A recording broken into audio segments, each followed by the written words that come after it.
et travailler plus.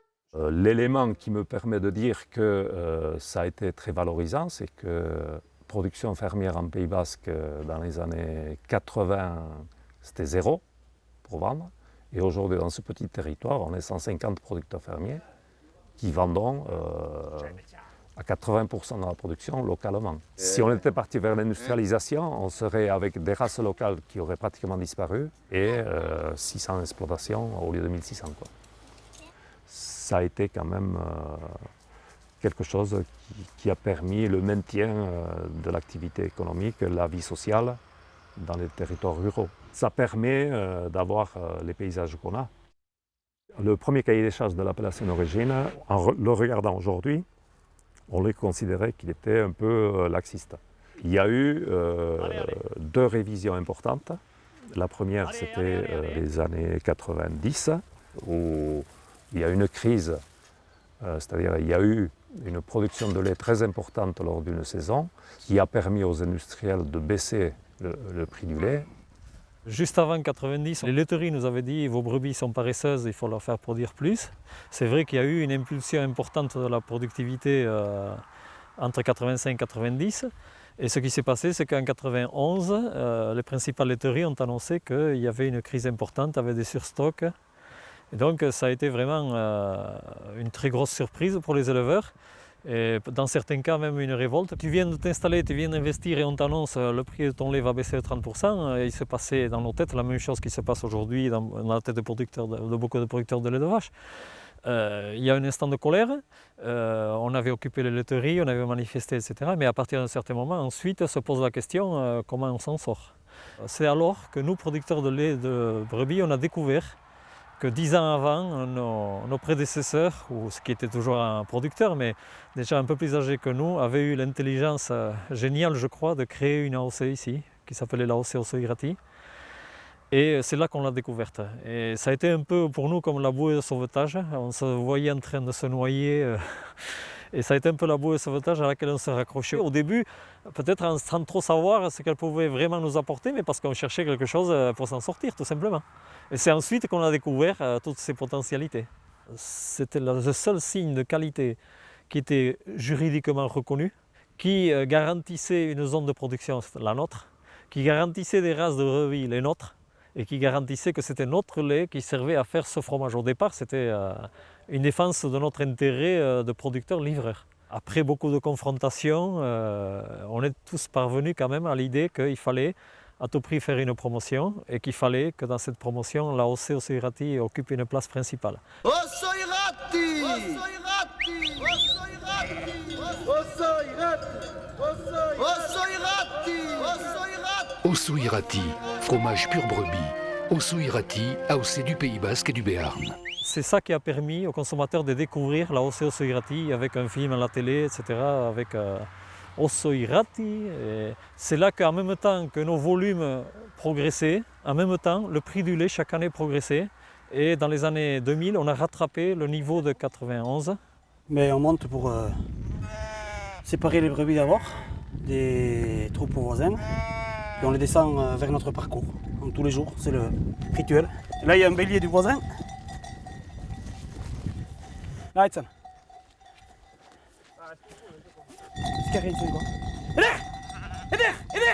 Il y a eu en 1994, après la crise du lait, une promotion qui a démarré. D'abord AOC avec Brebis Pyrénées, puis ensuite AOC Osoirati seul. Et donc tout le monde s'est rendu compte que cette promotion a vraiment payé, puisque le prix du lait a en même temps augmenté, que les quantités AOC se développaient. Et tout le monde s'est rendu compte que l'image qu'a menée l'AOC était vraiment vendeur. Puisqu'il y a une bonne image et que ça fait vendre et que le prix du lait augmente, il faut vraiment être dans le vrai et produire exactement ce sur quoi on communique.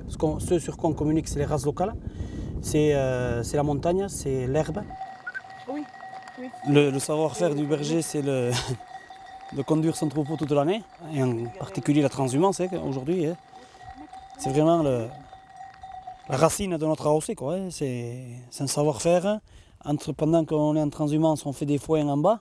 C'est pas passéiste, au contraire, je pense que dans plusieurs générations encore, ce système aura encore des beaux jours devant lui et qui va faire vivre des paysans, quoi. Nos races sont adaptées à notre terroir, elles sont adaptées à notre climat et financièrement ou économiquement, c'est elles qui peuvent nous permettre le mieux de nous en sortir à l'avenir et surtout de le faire collectivement. Il y a eu une première bagarre dans les années 95-2000 qui a été le fait de fixer vraiment les races de brebis qui permettaient de faire de l'AOC Ossoirati. Donc la basco-béarnaise, la manèche tête rousse et la manèche tête noire. Et c'est des manèches tête rousse. Donc c'est une race qu'on trouve essentiellement sur les coteaux, quoi, comme ici. Hein. Elle pâture très très bien, quoi, cette brebis. Hein.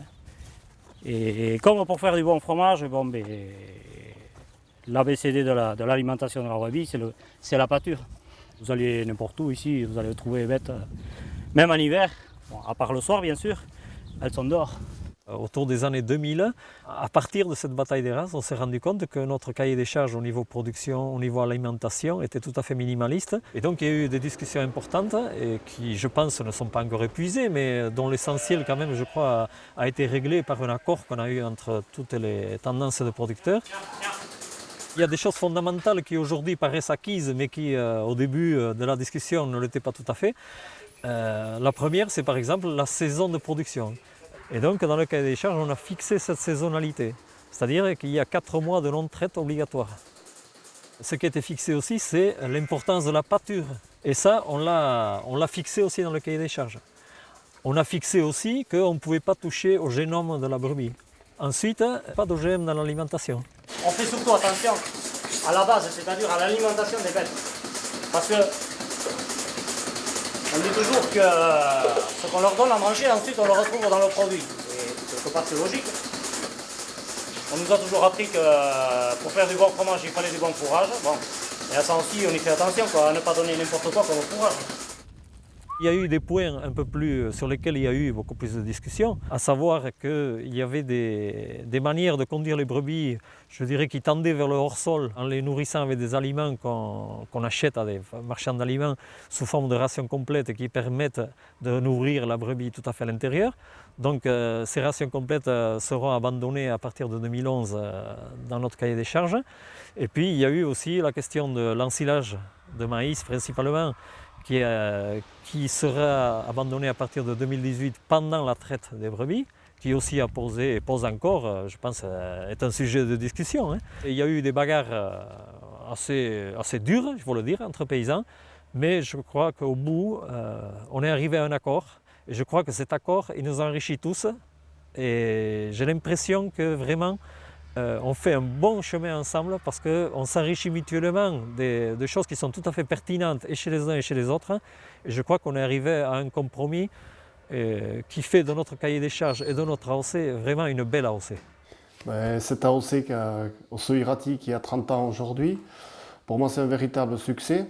C'est un sujet qui nous a divisés dans les années 2000 autour de la rédaction d'un cahier des charges que nous, au départ, on considérait beaucoup trop sévère. C'est une AOC qui a divisé les éleveurs, mais aussi qui nous a permis de nous rassembler, de travailler tous ensemble autour d'une table et de rédiger un cahier des charges aujourd'hui qui permet de rassembler un maximum d'éleveurs. Aujourd'hui, parmi les producteurs livreurs, on en a 1400 qui ont signé leur déclaration d'identification l'an dernier. Nous, on a plus de 100 fermiers qui ont signé leur déclaration d'identification. On a plus de 90% des éleveurs en race locale qui ont adhéré à l'AOC. Donc je pense que ce compromis aujourd'hui est un succès. Mon objectif, c'est de faire vivre l'AOC dans le temps, mais parce que l'AOC, c'est l'AOC qui me fait vivre, c'est le lait de brebis qui me fait vivre, et que j'espère que je pourrai transmettre mon exploitation à mes enfants. Et c'est l'objectif de tous les éleveurs. On a besoin de l'AOC aujourd'hui, on en a besoin, on en a eu besoin, et demain, cette AOC, on en aura peut-être plus besoin qu'aujourd'hui. Si les responsables ont compris que on ne doit pas s'opposer, mais on doit se compléter, et si on a une certaine ouverture d'esprit, on arrivera à fêter nos 40 ans. Si notre département, si notre Pays Basque et notre Béarn sont si attractifs pour tout le reste de la population, c'est parce que y a des éleveurs dans nos campagnes. Tant qu'on sera si nombreux sur un territoire,